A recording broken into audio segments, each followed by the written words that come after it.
Can go ahead to getting started on it's not just about hard skills, but building students' tech social capital. Today we're just gonna go over the goals, talk about our Code Next journey and how and what exactly tech social capital is. And then we'll dive into how we implement tech social capital into Code Next. And our team has developed a bit of a guide where you can see some points on tech social capital and then talk a little bit how you can develop a plan for introducing it into your own programs. So just for a little bit intro, I'm Alexandria. I'm a technical coach at Code Next. I lead their immersive experience and a lot of different programs. And we have Shamika on the line as well, our diversity strategist. Yes, I'll come off mute for just a second to introduce myself. Hello, everyone. I am so happy to be here. My name is Shamika Emanuel, and I am a diversity strategist, also on the Code Next team. I am so excited to be here and to be talking about this work with you today. Hi. Okay, I'm turning it back over to Alex. Yeah, so we have a few polls in our chat, in our poll section for you if you want to take a moment to answer them out. And we're just to get to know each other, because that's the main point of social capital, is getting to know each other. Just how were you introduced to CS? And also we have another question in there, which is also when were you first able to showcase some of your tech work? When did you first get into the tech industry? And this is just to get you in the mindset to talk about social capital and how it helped you in your life or could have.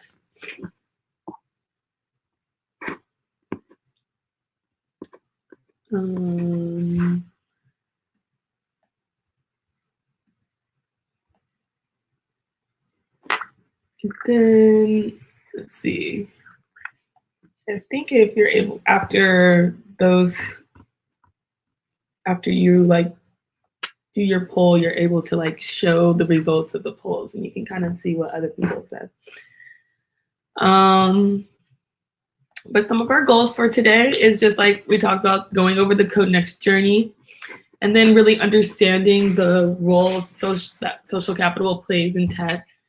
And we'll talk about some strategies for developing social capital and developing a plan in your program.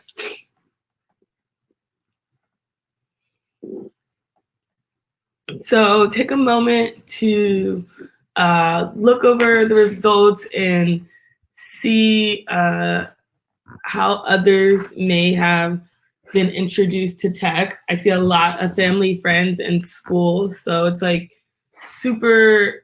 it plays a really strong role, the people closest to your family. And as definitely school is one of the strongest as well. A lot of our students are taking CS classes in high school and continue to take it when they go to college.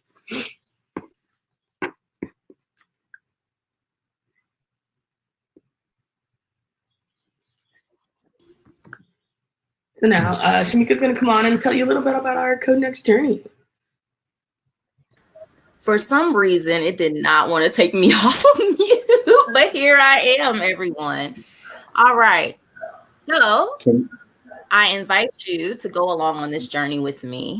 So as we know that there are a lot of twists and turns, right, on this journey or this road to get to tech. And some of these things listed on this slide are barriers, right? So limited access to computer science classes. And I know that a lot of you know that, right?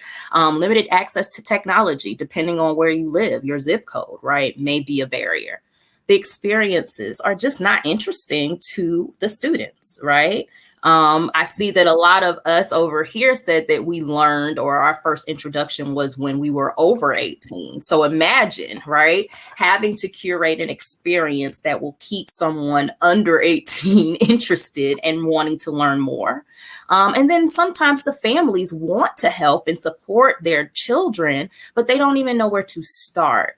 I mean, the same could be true for me. I'm not a doctor, right? So if any one of my kids said, hey, mom, I want to be a medical doctor, I would have to go learn, right, to figure out how to be a great advocate for my children. Lack of role models. We already know, right, what diversity is looking like in tech. We talk about it a whole lot. So that's another barrier. So because of this, in 2014, Google made a 10-year commitment to find, fund, and support the next generation of transitional or transformational tech leaders, right? So our vision was to have these powered labs across the nation where culture, computing, and community could come together, right? And our mission is really to help our students build tech social capital. And our students, our emphasis is really on Black and Latinx youth. And we really want to do this by developing these culturally engaging and community-centric experiences. This is what it's all about. So, because I know who's on the line, what's our theory of change? And I know you guys love this kind of stuff, right? So we said, if we could create this national network of these labs, these technical playgrounds, so to speak, right, then we could actually scale this talent, exponentially grow the pool of, I call it, historically underestimated technologists, right? And then also we had to throw this in here because we just had a rough year with COVID, right? And we also understand that if we create these online platforms where students can get access and be exposed to these cutting edge learning experiences, that's another way that we can scale and really, really try to bridge this gap. So how are we doing this? I know you want to know all about it. What's our strategy? So we have a 4-pillar strategy or pronged approach. So playgrounds, we talked about this, the technical playgrounds. So a part of this is just providing this space that promotes innovation for our students, right? These creative spaces where they can learn. But what's interesting about these spaces are that we kind of design them to look like Google offices, right? And that cool, edgy look. But also we designed them in collaboration with Karani, which is an architecture firm that really focuses on architecture for good and educational spaces. So this was very intentional. The second part is pathways. We understand that we have to have a range of experiences, right? You can skill and drill, right? You can have some fun, right? But there's so many things that we're trying to provide because at the end of the day, we want our students to go from exposure to immersion. Partnerships, right? We cannot do anything without partners and without really truly understanding the community, right? So for me, this means joining forces with the folks who have been doing this work for so long and so well in different regions. So we need to do this to actually scale, and we look for partners that align to our same mission. And then lastly, platforms. Sharing is caring. We want to create playbooks, but we want to share those. And we hope that you do the same and you share those things because we cannot build capacity if we don't all do this together. So Code Next has had a great year. And I know you're like, why is it 2019 and 2020? Because, academic years, I got to get the academic year stuff for this year. So I'm going to share with you some data from the last academic year. And the big call outs here are the amount of students that we serve, but also, we really, truly want to serve the entire person. We don't just feed their brains. We feed their stomachs, right? We actually have our students come by and just want to spend even their free time with us, which is amazing. And because of the work that we've done, over half of our students have said that they are planning on pursuing computer science as a career or major. And we are really excited about that work. And just to brag on ourselves just a little bit more, because we're so humble. So that we want to say that over our years, we have helped to bring this learning, this experience to over 5,000 students. Currently, we have over 325 active members, and we have over 2,200 subscribers to our newsletter and over 1,200 requests for our curriculum. Once again, sharing is caring. I will give you information as to how you can also tap into that. And so now I'm going to hand it back over to the wonderful and talented Alex, who just left my screen, but I know she'll be right back to talk about our programs. Or I will, there she is. Sorry, my page restarted a little bit. Hopkins does have like a little bit of a lag to its video, but that's all good. But yeah, just talking a little bit more about Code Next. We have 3 physical labs, and 2 in New York, Chelsea and Harlem, and then 1 in Oakland. We also expand, we have an online and connect program as well, where we reach out to students all across the nation virtually. Yeah, we can go to the next slide. Just talk a little bit more about our programs. So our programs are very community-centric. Along with all of these programs, our students have a community requirement where we do like non-CS things like play games or have spoken word kind of writing sessions. We have authors come in and lead VPs from Google come in. So just like it's very community-based. But our CS and our program itself, we really like to focus on like making a well-rounded program that fits the students' schedules, and they're able to pick their own pathways that work best for them. So we have our workshops that are very like exposure-based, but they're they're Google volunteer-led, and they're really based for like entry level. And we also strive to take our workshops and develop them into clubs. So students have like a lot of say in what we build.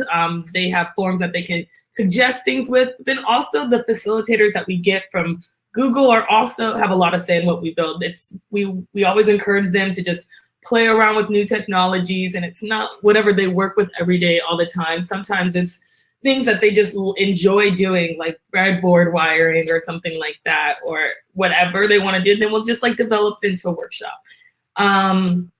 Then after this like exposure level, these are like 1 to 2 day workshops.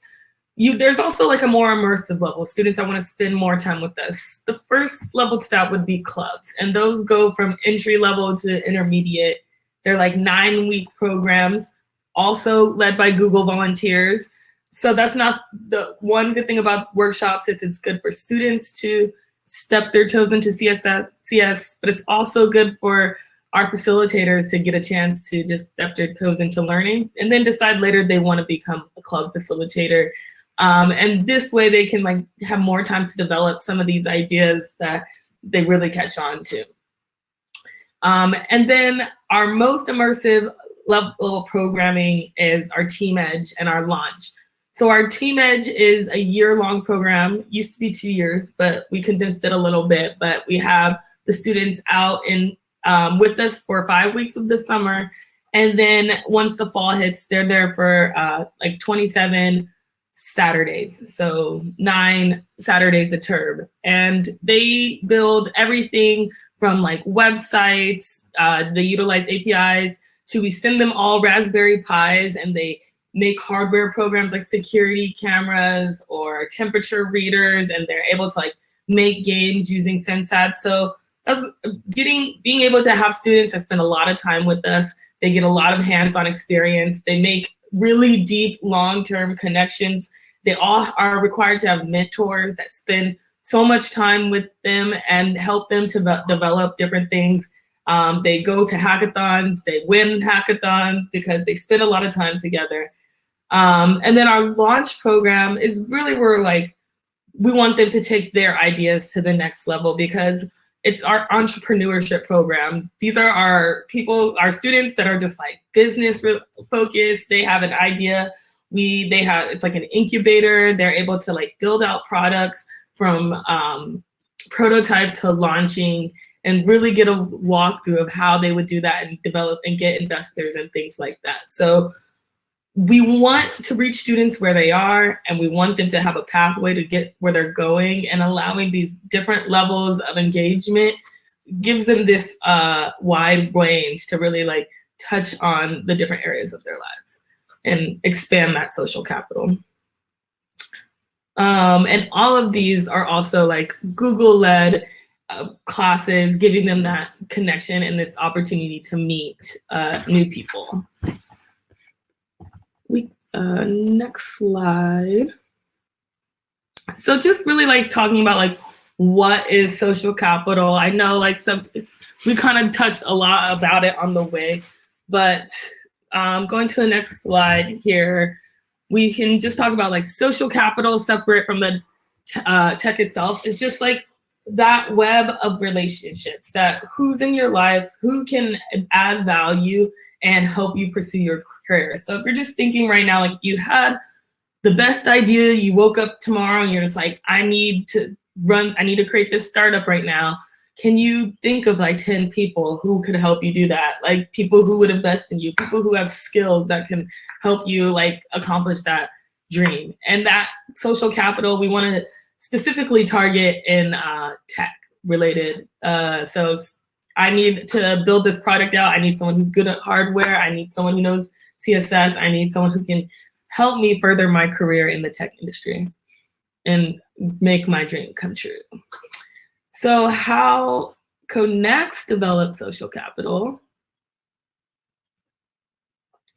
is all of the programs that we just talked about before, but on top of that, we have mentorships available, and our mentors really go above and beyond with our students, where they stay with them even beyond CodeNext. Students who are alumni are still in contact with their mentors, and our mentors will also run programs. So like they'll do a workshop or they'll do a club, and the student gets to see the things that their mentor does on a regular basis. They'll go out to activities together. They have full like opportunity to do their side activities together, go out for coffee, go to a museum. And sometimes students will like go out together with their mentors and other engineers. So it's just really an awesome experience to see that. And then we also have family engagement nights. So we bring in their parents, and we teach their parents to code, and they'll bring in their little brothers and sisters as well, and we'll all code something together. And so the parents really get an opportunity to see their skills displayed and see what their students are working on, and like just really flex on everything that they're doing. And we have our workshops and our clubs like we talked about, but on top of our workshops and clubs, we have a leadership and action program that students are like invited to go out into the community and work in the gardens of our community, or we have a local Dia de los Muertos celebration that we do in Oakland, and CodeNext always does a booth there, and our students are able to help. So really just like reaching out into the community and like giving the students a chance to be that leadership role and like play that role.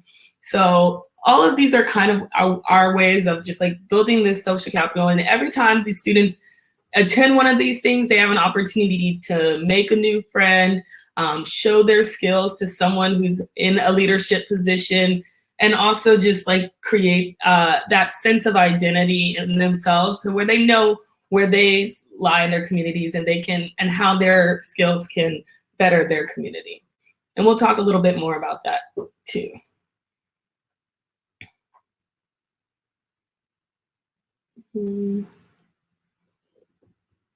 Yeah.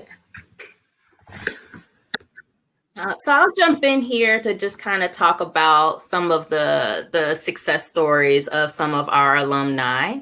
And we're just so proud, right? Because Alex talked about all of these experiences that we curated, and this is really the product of this, right? All of this hard work. So for instance, Brandon, He was in launch, right? And he got $10,000 to grow his business.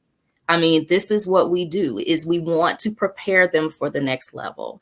Cindy got, accepted to both Yale and Harvard to study computer science, right? This is amazing. This is what we do this work for. Orville, he built a mobile app that is actually in the Google Play Store. I hope that you will actually go and look for it, definitely. And then Akina, who has started her own coding club because she saw a need, right? And so this is really just some of the stuff that we want to highlight from our students. They're entering college, they're acing their AP exams, they're launching new products, and then they're also getting internships, not just, wherever, right? They're all over our industry. And in fact, we have 4 of our alumni coming back this summer to intern with us as teaching assistants. So we are so excited to help them along the way on their journey. And so now we're going to do a deeper dive into tech social capital. I know, Alex, did you get your water? Are you ready? Because she is the expert. She's going to take us on a whole dive, okay? So here we go. Alex, take it away. So we're talking a little bit earlier about our students' kind of like identity and place in the community. Our CodeNext leadership team came up with this sort of guide for building social capital in different environments. And I'll share that guide with you here. Oh, thank you, Shamika. But just from like these 4 pillars of the student identity development is we start off with like the who am I, and like really developing like where their role is in the community. So in our different programs, we have like points of people of interest, like different people of color, different genders, and different identities represented throughout our curriculum that students get to spend time on. We have different ways for them to display their uniqueness through art-related things, and we have student profiles that they're allowed to just like build and present and their projects. And we also have like different levels of independent projects and final projects for them to really just like portray their identity. So a second pillar is like, what makes me remarkable? Third, how can I apply myself? All leading up into like, where do I make the most impact? So we really just give the students these on top of building their CS skills, we give them an opportunity to display these skills in a leadership format in their different in our different community events, like the Dia de los Muertos or the family engagement. And we also have our students who reach back and they volunteer to help in other classes, and they're like debuggers in other classes. So these 4 pillars are really like, how can we develop that sense of identity so our students know what their role is in the community, and then it's sort of like this trade, like, oh, I can do this for you, you can do something for me, and we're building our network here. Next slide.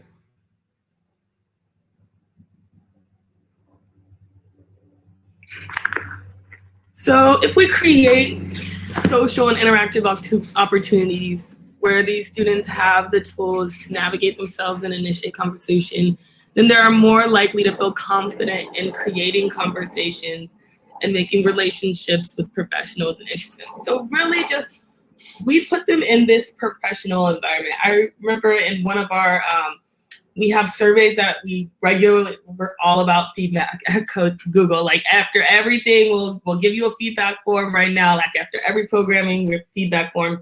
And our students spend a lot of time like being surveyed. And we had a student say like, we really just love being in the lab and like seeing the coaches do their job and go to meetings and like just operate, just putting them in this professional environment where they're allowed to just like see people who look like them, who care about them, being successful and operating in this level, and they get comfortable and they're able to stand up and give presentations when a year when we first met them, they were like super shy. So just giving them, setting them up with those tools to success, setting them up in these different playgrounds for them to just show those skills and show what makes them really unique and remarkable.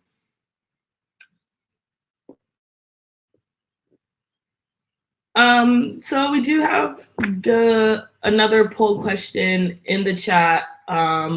One thing you could implement, I know the slide says 2 things, but the poll only allows you to pick 1 thing, so we changed it up really quickly here. We changed it from a Google form to this. So, but just like taking a moment to think about looking at the guide. Hopefully we'll be able to get that up for you guys in a second here.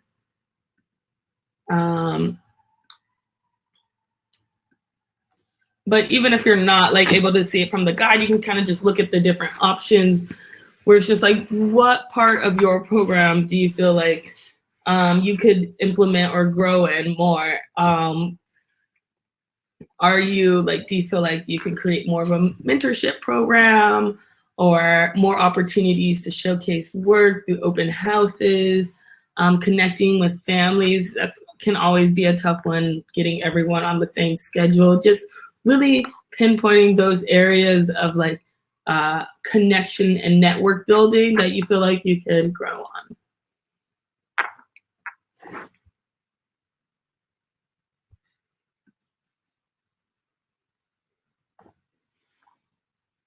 I see a lot of folks or more folks saying like identifying local tech talent is like one, like, and I definitely, that can be difficult. It's like where, especially if like you're trying to highlight your own tech talent, you want there to be sort of like a balance between the different things, but it's nice to like get that inspiration, those inspirational people to come and get involved.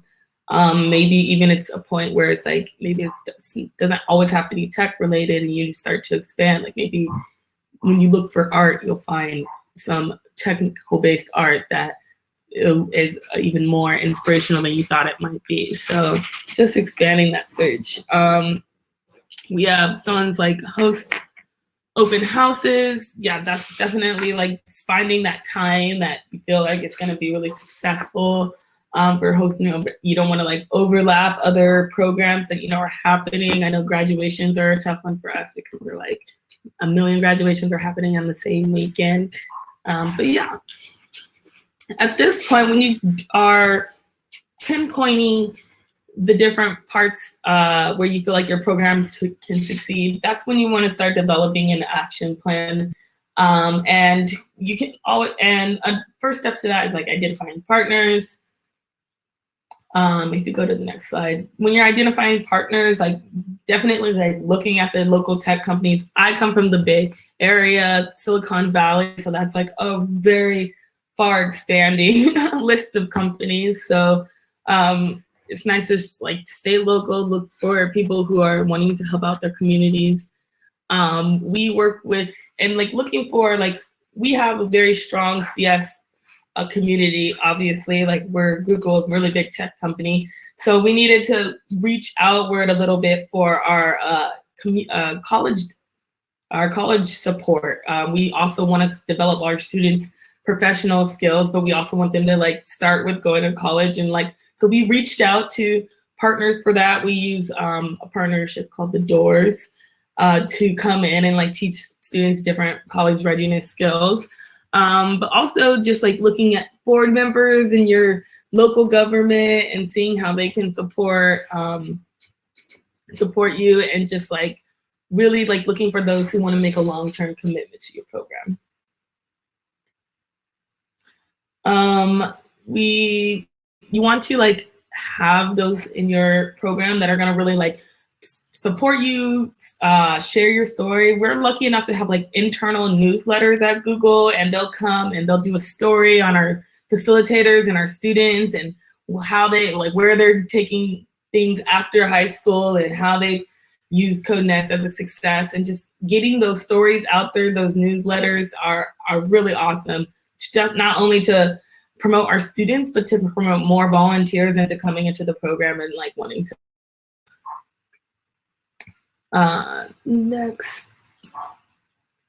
Next, you really want to make a framework that works for your program. We have like exposure and immersion, and that's something we're really strong at. Maybe you want to pick one or the other if that's something that works for your program, but getting to everyone together, just creating a design sprint and brainstorming, and just really focusing in on your strengths, and then pulling in those partners for where you feel like your weaknesses, like is the best starting point for this sort of like add in to a program. And then finally, we talked a little bit about this, but stakeholder bias, people who really want to support you long-term and make a commitment to your program are going to be the best in this whole idea of tech social capital, because we want our students to be able to reach back to this network always. As they move on past our program, we always want it to be a partner. So bringing in community members, bringing in the whole team and making sure everyone is on board for this long-term program, because as people move in and out of your program, you want it to be a staple in your community always. So just really creating that stakeholder buy-in.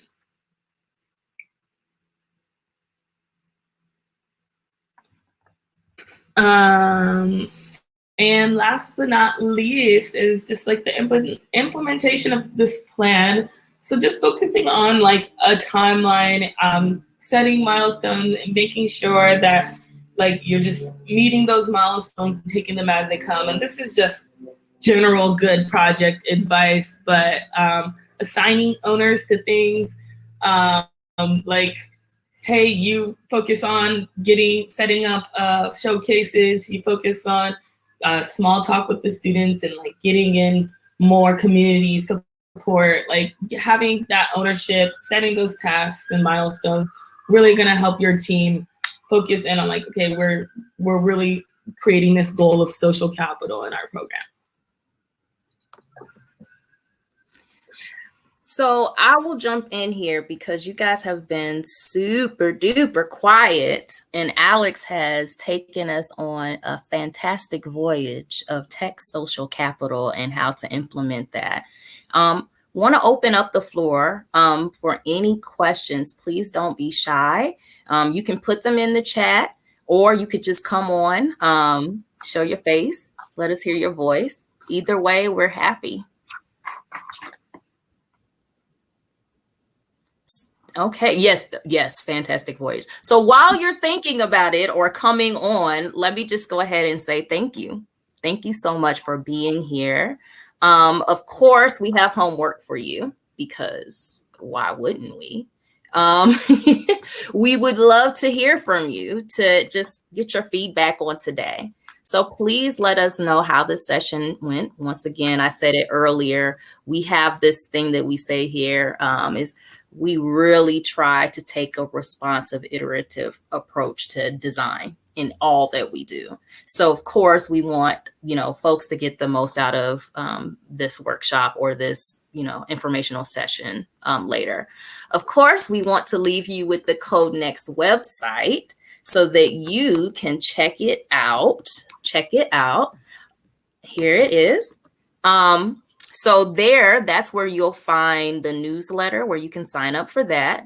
And then also you can, share the good news, spread the word. Please tell any of your students that fall in this category of high school students, right? From underestimated communities, of course. Our emphasis is on the Black and Latinx youth. But of course, we welcome all. But your students can apply for any of our offerings there that Alex went over today. And once again, I'm Shamika Emanuel, and you heard from Alex earlier. So I'm not going to let you go. Somebody ask a question, just one.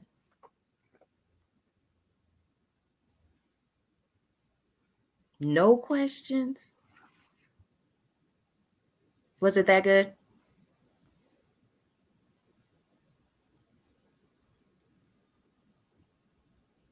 Okay. Okay. Okay.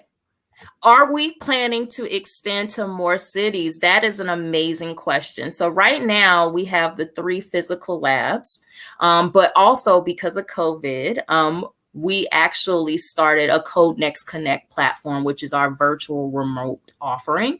And right now, CodeNext is available in all time zones. Yay! So yes, that's basically the long answer, right? Is I gave you the long answer first, but yes, we are planning to extend to more cities, physical locations as well. And so more on that, please do sign up for our newsletter so you can hear all about it. Yes, always trying to expand our reach. Always. Yes, scale.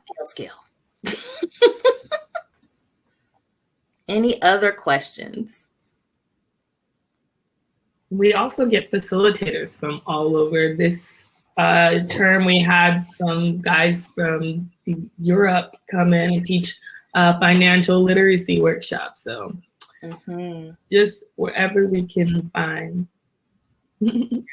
It's so important, right? I mean, you know, we at Google say we have to build for everyone, but you can't build for everyone if everyone is not at the table.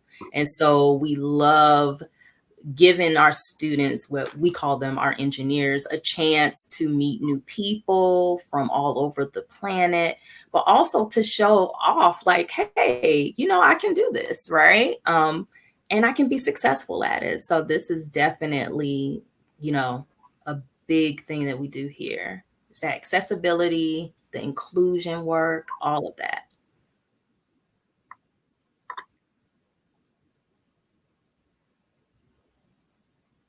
Okay, we have some other CodeNext members here. I won't call them out, but they're in the chat. So once again, any questions that you may have about our program, how you can get students involved, how you can get some of our shared content, please let us know. This is a shy group.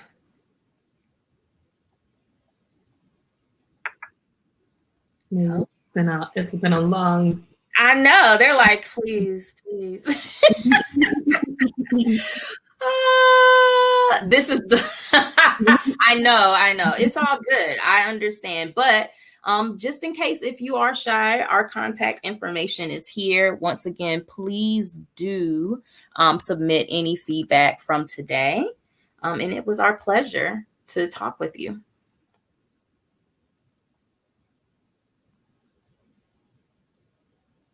Oh, so no, there are not.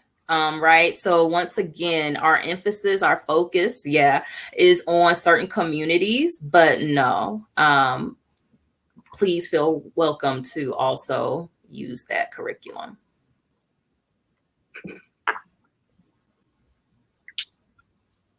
Yeah, we're always trying to promote, more females in tech as well. So it's really just a diverse curriculum. It really is. And also when you use it and provide us with feedback, that helps us to, make the experience even better. Thank you, Autumn.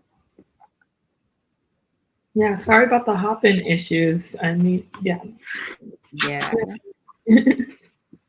Well, okay, guys, I won't keep you.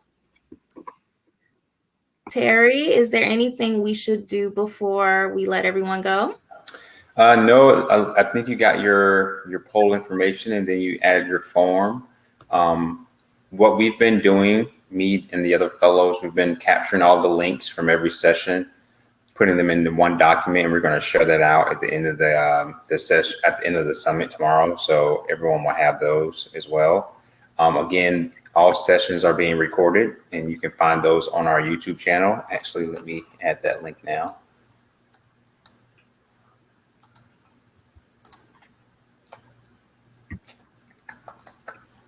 And other than that, I think we're good, unless there's more questions.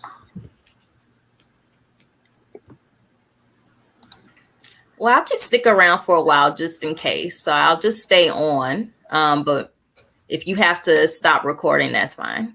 No, you're good. The recording stops automatically once the session ends. Like each session has its own time. So, okay. But we'll edit. You know, if there's some quiet time, we'll edit that before we upload it to YouTube. Alrighty. So I'll hang here as well in case there's questions. Okay. Oh, thanks. Thanks for coming. Thank you.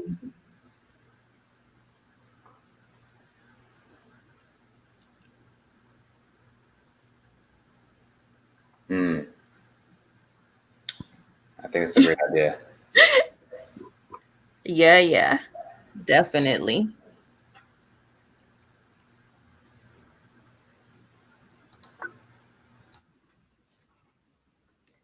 Terry left again. It's all good, all good. I'm here. He's like, I just want to take my picture off for 2 seconds. I wanted to take a drink and I didn't want it to look all crazy. I have this big water bottle, so. Hydrate. Exactly. Yeah, you can be like Cristiano Ronaldo and drink water instead of soda and get people upset. If I had those sponsors, I would be drinking whatever it is that they were asking me to drink. So he has so much money that he was like, I drink water. Exactly.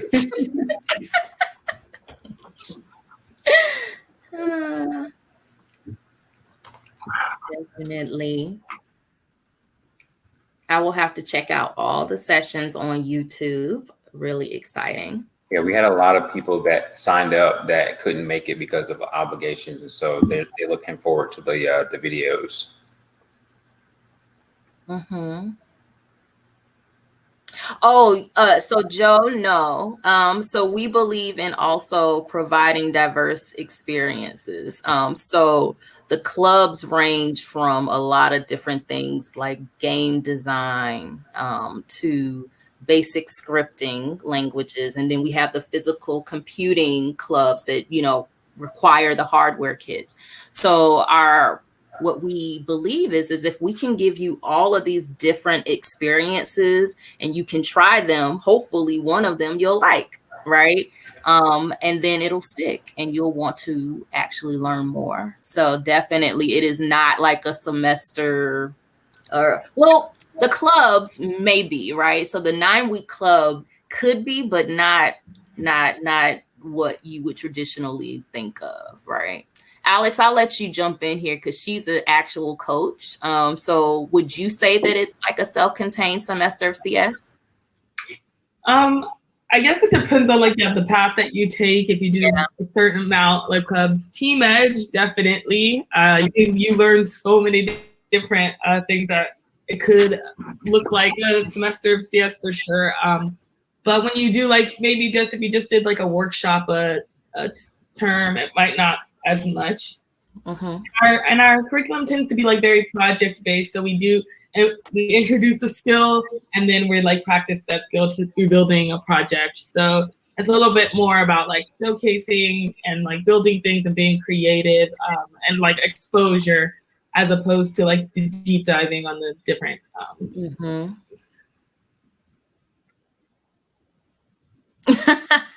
It's so funny that you would say that.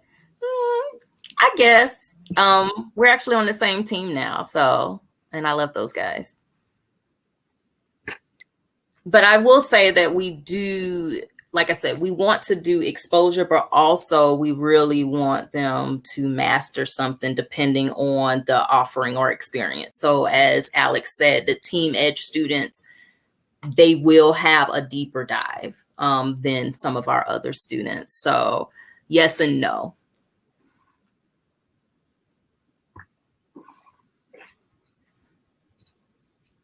Thanks, Joe, for all the great questions. Oh, cool. I'll let them know, Autumn. Definitely. I mean, since we have time, I would love to hear about your experiences teaching CS, right? Where you are, because this helps us too, right? To make sure that we have great experiences for our participants, especially because when we talk about this whole, idea of being culturally responsive, it's not just about gender or ethnicity, right? It can also be about where you are. So come on, Autumn, please let us know all about it.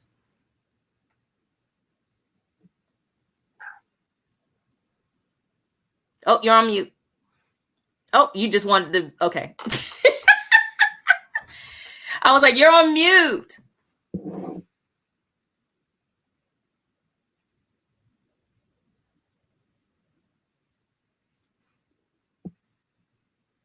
Oh, no. It should be on your controls. Oh. There you go. Sorry, I'm in summer mode. I'm in mommy mode. You're going to hear kids running around in the background. No, I have to be honest, because my children are here, it was like, of course it was going crazy during your presentation, so I didn't get to hear everything. But from what I'm hearing, my only concern was, when you teach in a diverse school, as a person of color and as a female, I naturally want to give extra support to those groups, but I also don't want to alienate my white males. You know what I mean? Yeah. So that's why I asked the question originally about the demographics. But one thing I really liked about CS First was it allowed my high flyers and like usually my white males who were already familiar with computer science. I would have different milestones, and we would start out. I always did the storytelling unit because it taught loops and conditional statements. Oh, and so I would like to use Scratch to teach loops and conditional statements in a fun, kind of silly way. And then I would call it boot camp. So once we mastered things in Scratch, then we would start trying to teach that in Python. But learning that, basic concept of how to do it with the blocks, I don't know. I still might do that in high school because I have to remember that a lot of these kids, like you were saying, this is their first introduction to it. And sometimes my white males or my high flyers who know computer science, they have cousins and brothers and dads and 3D printers at home, and they've already had the experience. And so, there's this kind of hierarchy in computer science teaching that they're like, oh, Scratch is for little ones. And in my mind, I'm thinking, well, if I can teach them advanced concepts with, we use Trinket all the time. We do Python turtle graphics. I use a lot of the Raspberry Pi lessons. And just like our guest speaker said today, anytime they're doing something with art, what I'm noticing is my groups that I liked how you guys word it. Instead of saying underrepresented, what did you call it? Underestimated. Underestimated. That's going to be my new phrase. But what I'm noticing is they like it when we're like, if we draw a picture with a house, or if we do a square spiral, or any kind of spiral with the shapes. Anytime I'm doing concepts with loops and conditional statements, functions, we used ear sketch. And then once they understood functions, we had to draw like a picture where like you would draw the first house.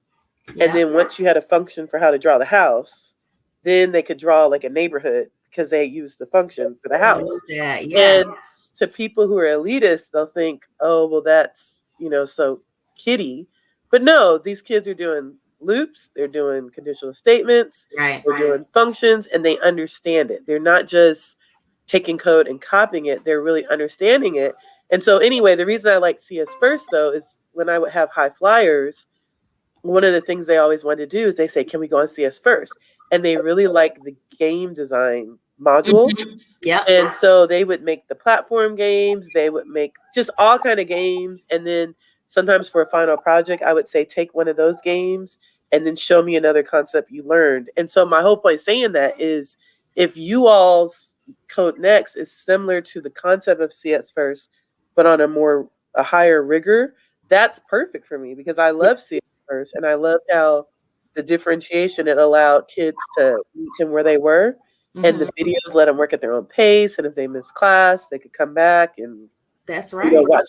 So anyway, I've been a fan of that, and this year when they changed the way you access Scratch, I was a little hurt But anyway, I've been doing that for years. So if you guys are any part of that, then thumbs up. And I really think that that's helpful for teachers because differentiation is hard in CS. Yeah. And to have things that are already done for us, but not only have the lessons, but have the videos, have the sample projects. So it allows me to walk around the room and so be it more. sounds like you want like almost an off the shelf, you know what I mean? Kind of offering, right? Kind like something where I could say, Autumn, here's 10 things you could do. Pick something and tailor your experience to that. Is that yes and no, but from a teacher hat, my only complaint about CS First is like, it took me a whole year to kind of figure out, okay, this project is best for teaching this concept, and this project is best for teaching this concept. So if you guys were asking like a teacher's perspective, I guess what I would say is like if you could have two shells, and one is the view for the student view, and one's the view for the teacher view. And so if let's say there's a Python assignment that I want to teach them that is saying while loops, right? Yeah. Mm-hmm. Or if they're going to do a sort or something like that. Mm-hmm. If you all could already have it kind of sectioned off, where instead of saying this is the gaming unit and this is the, storytelling unit and this is the art unit, if it could be broken down where like, here are good practice projects that will help kids with sorts. This will help them with function. Yes, because that's how teachers think. We think wait. You gotta slow down. I gotta write. I'm sorry. I used to be an English teacher. So whenever I get these computer science things, they're like, girl, you can talk. And I'm like, I used to be an English teacher. Lord, I can't find my pen, but that's like, because it's on camera. It's on camera. You gotta go back. I know, but this is like this. I love. Okay, so I get really excited about designing things like this. I don't know if you could tell, but like this is the kind of stuff that we at Code Next talk about. Like, what do you want? We have design sprints where we actually invite educators in, and so like you have actually just kind of validated what we're trying to work on. So it's almost like we don't need to just curate these experiences. We need to also say, these are the skills or the concepts that we want you to cover. And if you want to cover them at this level, here are some examples of things you can do. Yes. Students. Because you have to think, like, I know you're not an educator. I'm a career switcher too. It took me a long time to learn education speak. But like every single thing we do, especially if you're at a school that does a lot of lesson planning. So the schools you're talking about that have a large Latinx and African-American population tend to be Title I schools. Yeah. And unfortunately, Title I schools, they come down hard on you about having all these lesson plans and all this documentation to prove that you know what you're doing. And so the best way we can get support is like, I'm not going to say you're competitors, but there's certain products that they want you to follow them like a dummy and not have any, they don't want you to have any voice. They don't want you to have any control in your classroom. I want you to have a voice. Right. So that's what I liked about CS First is that, yes, you guys had it set up in a hierarchy. And you said, this is for beginning level students. This is for moderate. This is high level. That was very helpful. Because when I'm setting up my rigor, I knew what to do. But what helps teachers is like, let's say if you want it, whatever national standards you want to use. So if you want to use the ITSE standards, whatever. Yeah. If you align it with the standards, that kills two birds for me. Because all I have to do is if I'm teaching whatever concept, if I'm teaching functions, all I have to do is hit Control let me ask F. you this about the standards, because I know each state has different standards. Right. Is there like one that we should focus on that can? Well, see, that's where if you talk to Ms. Diaz or Mr. Cox, like I know where it's CS for Georgia. I know on their website they have one that's just for them. I personally think the easiest ones to do are probably the ITSE standards. Okay. I don't know if it goes into as detail with the computer science. That's where it's above my pay grade. I would talk to Mr. Cox about it because he's with the Georgia Department of Education. But like I was in a county in Georgia that they had their set of standards and then Georgia had the set of standards. It's even confusing for us sometimes. But point of saying is when you teach computer science, there are certain things on the list that you always have to hit. And so that are like the different types of loops, the different type of conditionals, then sorts. So like even if it's not exactly in the standards of my state, I'm intelligent enough to be like, okay, I know what this translates to. But if you guys are setting it up, if you can think of teacher speak, like when I teach, I'm thinking with the end in mind. So if in the end in mind, I want them to be able to do whatever kind of project. And I know in order to get them there, they're going to have to do A, B, and C. If I can go to your website and say, oh, okay, this is a good lesson to teach A, and this is a good lesson to teach B, and this is a good lesson to teach C, then in my professional knowledge, I know how to pull it together. But if I have a resource that I can pull it out and then, link it to my website or link it to my learning management system and say, okay, today, step 1, you're going to go to this link. And for those of you that get done with step 1 early, you can go on to link 2. And see, that's what CS First did for me. Is like I would, in my own learning management system, all I would do is the link to that module. And then what was beautiful about CS First is they already had the videos in there for me. So like my kids who were new to computer science, my kids who needed more support, I could literally sit at the desk with them and help them. But the kids who were the higher flyers, they would just click on the link and they were completely content with just watching the videos because the videos were well done. It always had the key vocabulary. Like I literally love CS First. That's one thing I'm gonna miss. Do you love CS? But now I'm so glad I saw y'all because y'all are like the big sister, right? So I'm really glad that that's why I said, see, there goes my 4-year-old. When you have kids, it makes it so much harder. I got 3. So that's why the camera was off and I was like in and out. My computer was timing out. But my point saying it is it's not for lack of interest and it's not a lack of thinking it's a good program. It's just in summertime mode, the brain is like gone and the kids are running around. But to me, this seems very promising. And Trinket, like I used Trinket when I taught my web design unit. I taught Trinket to do the HTML and the CSS. I used Trinket to teach all my Python. I didn't always use the Trinket modules, but I did use Trinket. So when you guys had the little Trinket tool that you showed me, I copy and pasted that and put in my little notes for today because I love Trinket. Trinket, you can use their Google password to save it. And then my kids have a website. So when they need to embed their work onto the website. So like a lot of the things you're doing, it's already like plus. So that's the only feedback I would say is just to make teachers' lives easier. Like anytime it makes our lives easier is if you can do it in a way where if I need a certain lesson that hits a certain standard, if just there can be some kind of description, like with the kind of similar to, does that make sense? It makes a lot of sense. And this was such a helpful, helpful. Good. See, right? The language arts teacher. Usually these CS people are like, this girl talks too much. But I'm glad it was. Who says that? Look. Let me at him. Okay, I'm just kidding. And I'll put my email in there. But if you ever need to email me and ask me more, because I've taught high school computer science, and then when I started having small children, I went to middle school for 5 years.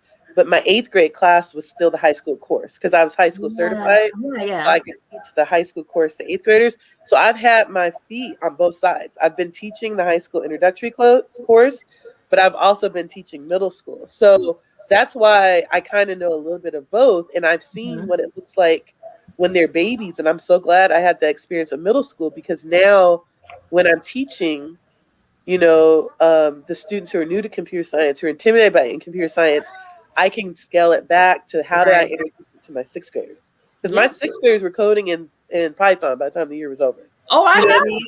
Yeah. So it's like now that I know it's possible, now I know how to present it to them in a way that's not intimidating. And now I'm really excited to see, now that I'm going back to high school, like how much I can do with the high school kids. I would love to catch up with you to in a year, you know what I mean? So that I can be like, hey, Autumn, how was this year back in high school? You know what I mean? Because I do think it's going to be amazing. Somebody okay. So I know that our session, I think they're telling us they have to go to the next session. Okay, I'm sorry. But listen, Autumn, seriously, Shamika at Google for everyone. We love educators. I did mention that we do design sprints where we do invite educators to come in because once again, we know we cannot do this work without you, period. Well, we appreciate as teachers that you guys keep us in the loop and are like being, going off of what the needs that we have. So whether it's me or whatever teacher it is, we all kind of have to do the same things. We're all in it together. But that's really good that you guys are getting our feedback, and that's probably why it's been so successful working with CS First in the past. So thank you. But I'm copying, screenshotting your slide right now, and I have your email, and I'll shoot you an email. So thank you for this presentation. No, thank you, Alex. Do any closing words? No, just thank you all for your questions and just everything you do and having us, because like to see all in this together. Amen. Okay. Thank you all for your time. Bye-bye. Rest of the session. Bye, guys. Bye, everyone.